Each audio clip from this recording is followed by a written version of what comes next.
Au XXe siècle, la théorie de l'évolution fut réfutée par la biologie moléculaire, ainsi que par la paléontologie, c'est-à-dire la science des fossiles. En effet, nulle part à ce jour n'ont été déterrés des fragments de fossiles appuyant la thèse de l'évolution. Les fossiles sont ce qu'il nous reste des êtres vivants du passé. Certains spécimens, s'ils ont été rapidement isolés de l'air, restent intacts. Ces restes sont de véritables mines d'informations sur l'histoire de la vie sur Terre. En cela, les fossiles apportent certains éléments de réponse aux questions posées sur les origines de la vie. La théorie de l'évolution prétend que toutes les créatures vivantes descendent d'un ancêtre commun. La diversité des espèces proviendrait de la succession de petits changements sur une très longue période.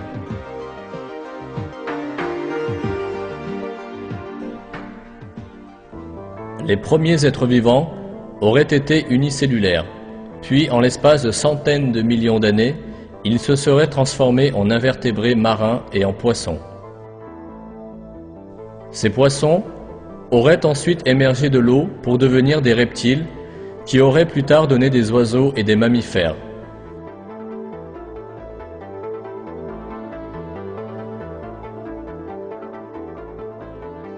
Pour vérifier cette affirmation, on est en droit d'imaginer que de nombreuses espèces intermédiaires ont fait le lien entre les différentes espèces. Par exemple, si les reptiles sont devenus des oiseaux, il y a nécessairement eu un nombre considérable de créatures mi-reptiles, mi-oiseaux, aux organes incomplets, à demi développés.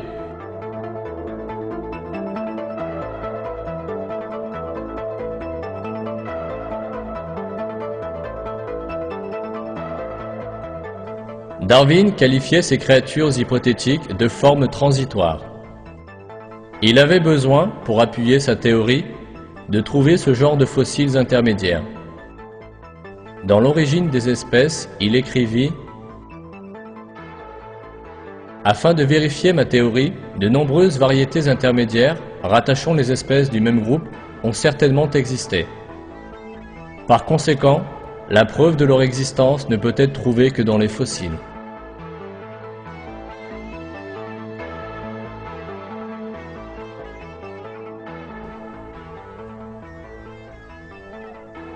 Cependant, Darwin était conscient du fait que ces formes intermédiaires hypothétiques n'étaient pas répertoriées chez les fossiles. C'est pourquoi il consacra un chapitre à ce sujet et souleva ces questions troubles. Si les espèces descendent d'autres espèces par fine gradation, pourquoi ne voyons-nous pas partout des formes transitoires? Mais par cette théorie, un grand nombre de formes transitoires ont dû exister. Pourquoi ne les trouvons-nous en grand nombre dans la croûte terrestre? Darwin avait supposé qu'un examen plus précis des fossiles allait permettre de découvrir ces créatures. Par conséquent, les évolutionnistes qui le suivirent examinèrent les couches géologiques aux quatre coins du monde pendant 140 années, à la recherche de ces fossiles manquants. Tous ces efforts se soldèrent par un échec. Les formes transitoires de Darwin restèrent une pure œuvre de son imagination.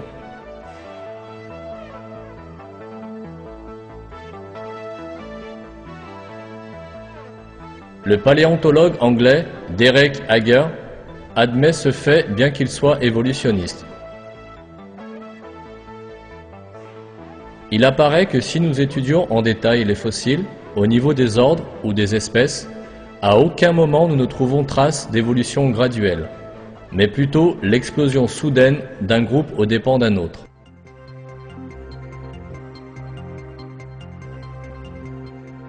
La strate cambrienne est la plus ancienne strate terrestre où on découvrit des fossiles de créatures vivantes datant d'environ 500 à 530 millions d'années. Dans les strates plus anciennes, on ne trouva pas de traces de fossiles à l'exception de quelques organismes unicellulaires.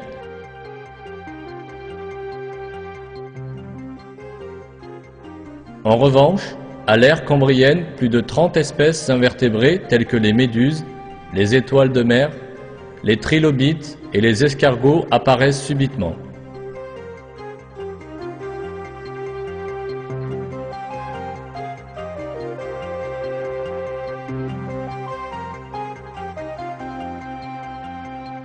Le corps de ces êtres vivants révèle des systèmes complexes comme le système de circulation. L'œil du trilobite, par exemple, est composé de centaines de cellules disposées en nid d'abeilles, chacune ayant un système de double lentille. Cette merveille de la création est le premier œil à être apparu sur Terre. Sa complexité réfute définitivement la thèse de l'évolution avancée par Darwin.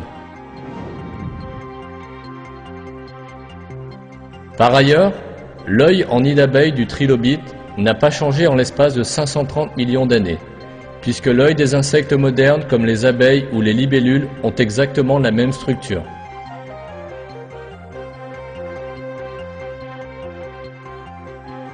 Selon la théorie de l'évolution, les espèces sont le résultat de l'évolution de formes préexistantes.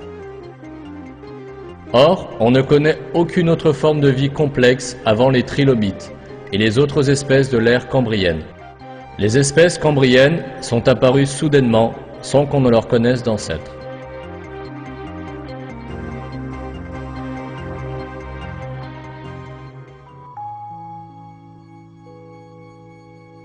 Un défenseur réputé de la théorie de l'évolution, le zoologiste anglais Richard Dawkins, fait la confession suivante à ce sujet. C'est comme si les espèces de l'ère cambrienne s'étaient plantées là, sans aucun historique d'évolution.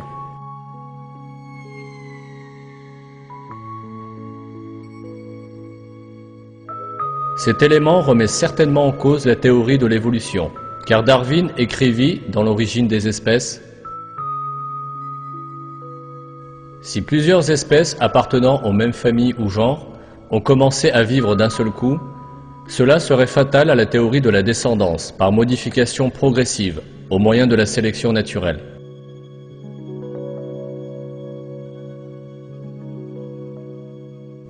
La rupture fatale que Darwin craignait provient de l'ère cambrienne, au commencement précis de l'histoire des fossiles.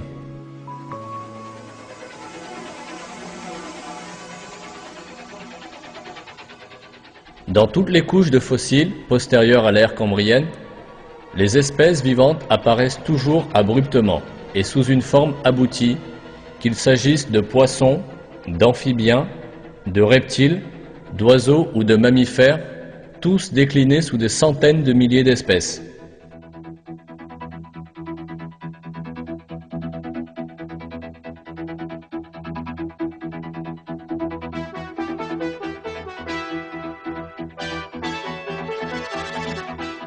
Pas un de ces groupes ne compte une forme transitoire telle que les évolutionnistes l'imaginent.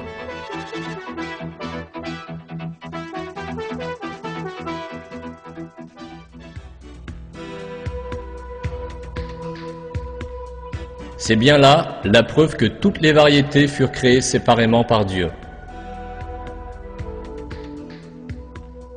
Le paléontologiste évolutionniste Mark Zarnecki confesse ce qui suit. Les fossiles empêchent de prouver la théorie de l'évolution. Leur histoire n'a jamais révélé la trace des variantes intermédiaires hypothétiques de Darwin. Au lieu de cela, les espèces apparaissent et disparaissent subitement. Cette anomalie nourrit l'argument créationniste selon lequel les espèces furent créées par Dieu.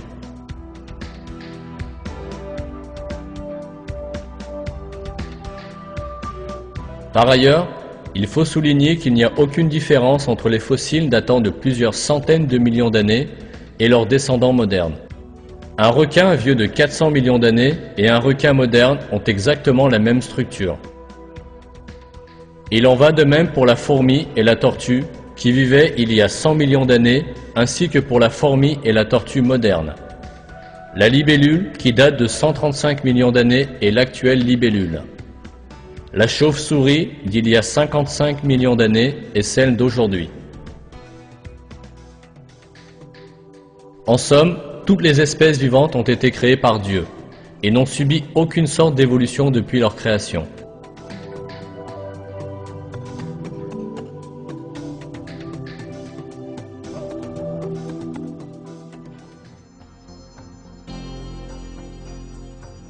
D'autre part, on a dit de certains fossiles qu'ils étaient des formes transitoires, alors qu'ils n'en étaient rien.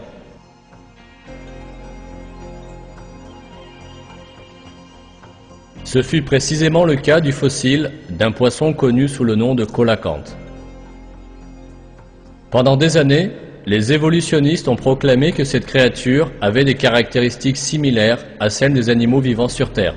Ils argumentaient en disant qu'elle avait des ébauches de pattes et de poumons.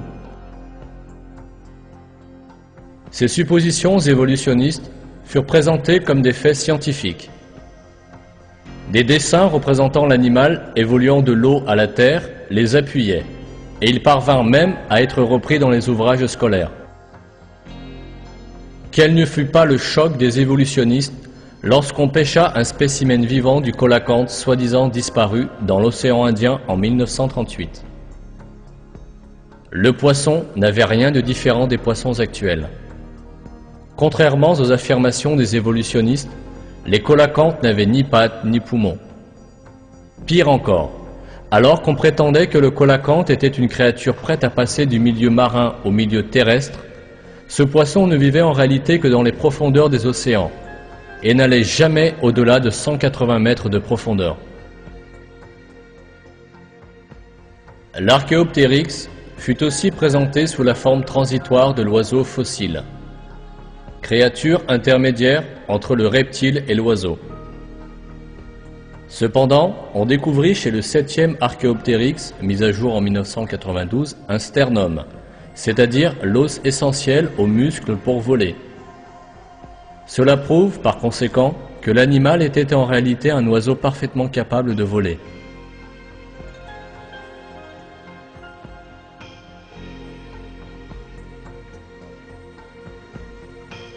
Les arguments portant sur les cerfs situés sur les ailes de l'Archéoptérix étaient non fondés, dans la mesure où ces caractéristiques se retrouvent chez des oiseaux modernes tels que l'Hoatzin. Quoi, Stephen Jay Gould, paléontologiste à Harvard et défenseur de la théorie de l'évolution, dut admettre que l'Archéoptérix ne pouvait être considéré comme une forme transitoire.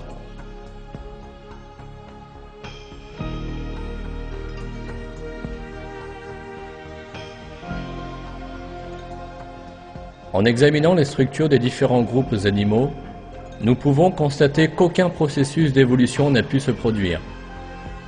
Il est notamment impossible qu'un poisson disposant d'un système respiratoire, d'un système excrétoire, de muscles et de métabolisme propre à la vie marine ait pu se transformer en animal terrestre dès sa sortie du milieu aquatique.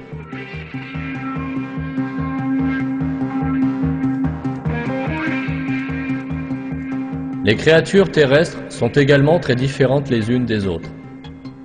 Les évolutionnistes avancent que les oiseaux descendent des reptiles suite à des mutations fortes. Or, les reptiles sont des animaux à sang froid, tandis que les oiseaux ont le sang chaud. Le corps des oiseaux est couvert de plumes, tandis que les reptiles sont couverts d'écailles. De plus, les oiseaux disposent d'un système pulmonaire particulier qui ne ressemble aucunement à celui des animaux terrestres. La thèse de l'évolution ne peut d'ailleurs pas non plus expliquer les propriétés aérodynamiques de leurs ailes. Il est impossible que les ailes se soient développées graduellement, parce qu'une aile à demi développée n'est pas un avantage, mais plutôt un inconvénient fatal. Les partisans de l'évolution prétendent également que les reptiles se sont transformés en mammifères, alors qu'ils sont bien distincts les uns des autres. Les reptiles pondent des œufs, alors que les mammifères donnent naissance à leur progéniture. Par ailleurs, le corps des mammifères est couvert de fourrure et non d'écailles. L'origine du mécanisme de lactation spécifique aux mammifères reste inexpliquée par les évolutionnistes.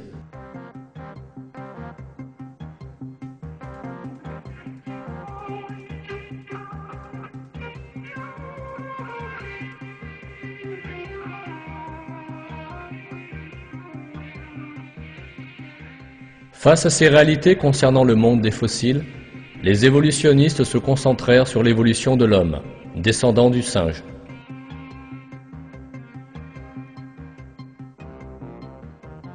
À ce jour, on connaît 600 500 espèces de singes, pour la plupart éteintes. Les crânes de ces singes disparus, petits et grands, constituèrent une grande source d'inspiration pour l'imagination des évolutionnistes.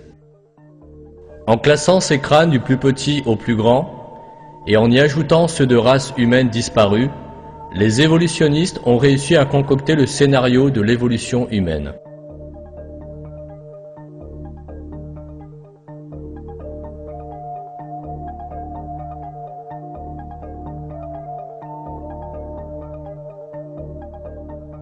Le rôle le plus important est octroyé à l'espèce des australopithèques, dont le premier fossile fut découvert en 1924 par le paléontologue Raymond Dart.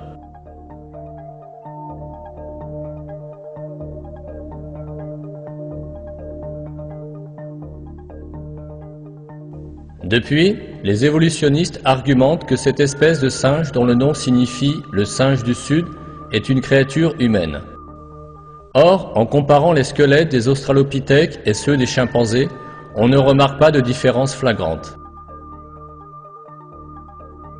Les évolutionnistes émirent alors l'hypothèse que les australopithèques marchaient debout sur leurs deux pattes, contrairement aux autres singes. Malheureusement, deux anatomistes reconnus mondialement, Lord Solly Zuckerman et le professeur Charles Oxnard, réfutèrent cette allégation. Autrement dit, les évolutionnistes avançaient que l'australopithèque était l'ancêtre de l'homme, alors qu'il ne s'agissait que d'une espèce de singe disparue.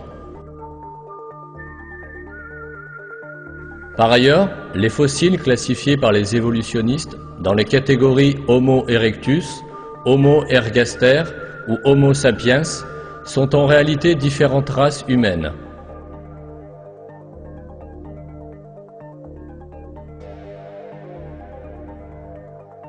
L'inspection de ces fossiles permet de voir que leurs squelettes sont pratiquement les mêmes que ceux des hommes d'aujourd'hui.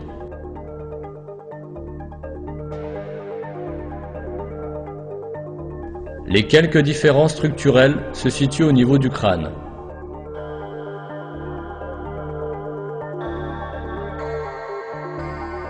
Le paléontologiste évolutionniste Richard Leakey admet que la différence entre le crâne de l'Homo erectus et celui de l'homme moderne réside dans la race. Ces différences ne sont pas plus prononcées que celles que nous trouvons actuellement entre les hommes des différentes zones géographiques.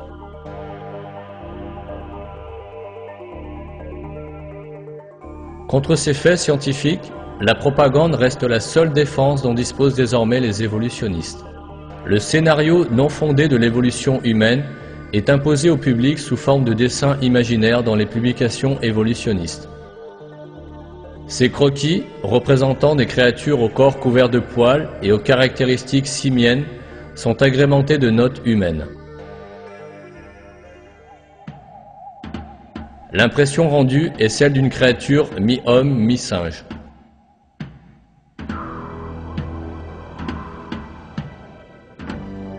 De temps à autre, les dessins proposent des scènes de vie sociale de ces créatures. Ils sont présentés dans le but d'inscrire le scénario de l'évolution humaine dans le subconscient de la société. Même les plus célèbres revues scientifiques reprennent ces reconstitutions et ces arbres généalogiques imaginaires dans leurs pages.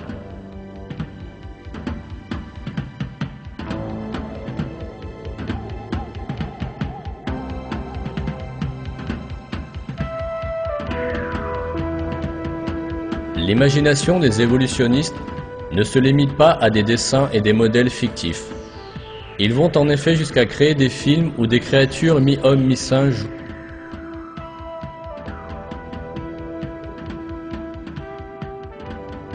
Mais tout cela n'est que pure déception.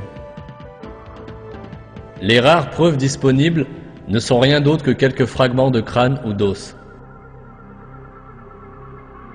On ne peut pas déterminer le type de cheveux, de peau, ni les autres caractéristiques faciales à partir de simples restes d'os.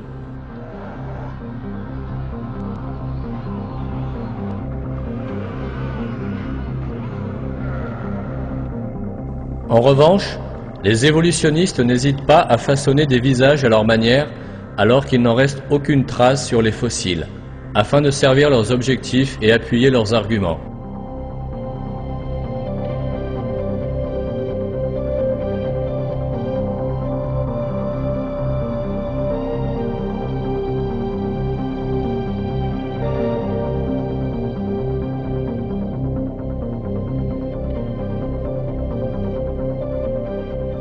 Ernest Houghton de l'université d'Harvard affirme que ces dessins n'ont aucune valeur scientifique.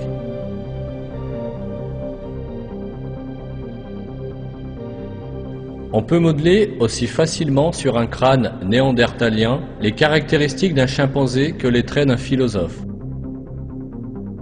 Ces reconstitutions des supposés anciens types d'hommes n'ont aucune valeur scientifique et ont tendance à tromper le public. Les évolutionnistes poussent si loin leur manière de faire qu'ils peuvent décliner le même crâne de plusieurs façons.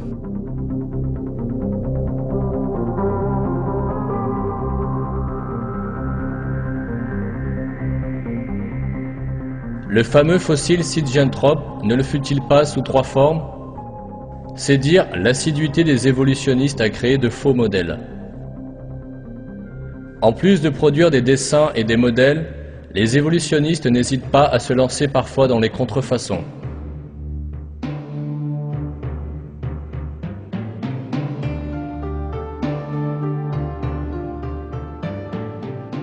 La plus célèbre d'entre elles est celle du fossile Piltdown, créé en 1912 en Angleterre par l'évolutionniste Charles Dawson.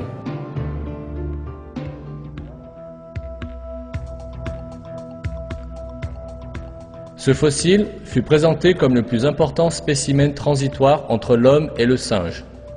Il fut d'ailleurs exposé dans les musées pendant plus de 30 ans.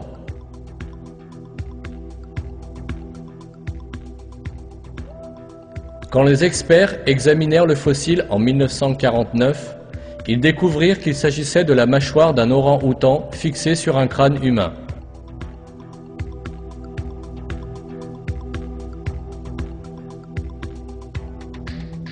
En 1922, les évolutionnistes avaient extrapolé l'homme du Nebraska à partir d'une dent retrouvée. Ils n'omirent pas de lui octroyer un nom ostentatoire à consonance latine, Hesperopithecus Harold Cookie, ni d'en déduire des croquis. Rapidement, on apprit que la dent à l'origine de ce tapage n'était autre qu'une dent de sanglier.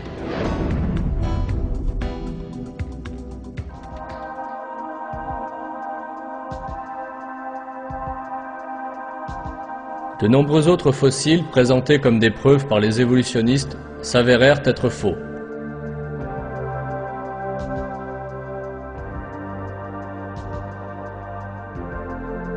L'homme de Néandertal fut avancé comme preuve en 1856 et réfuté en 1960.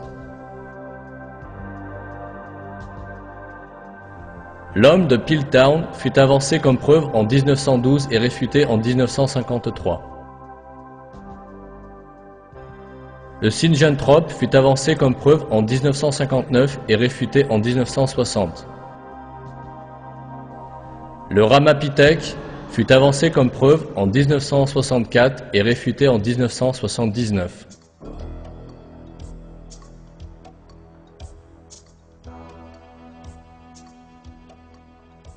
Malgré cela, ces crânes sont encore présentés au public à travers les médias et certains ouvrages scolaires en tant que faits scientifiques.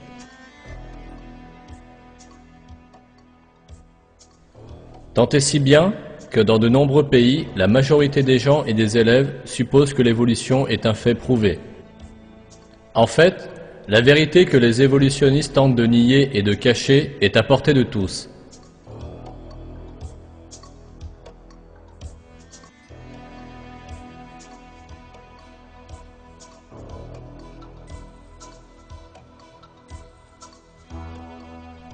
Les espèces sont apparues de manière subite et parfaite sur Terre. Elles ont été créées.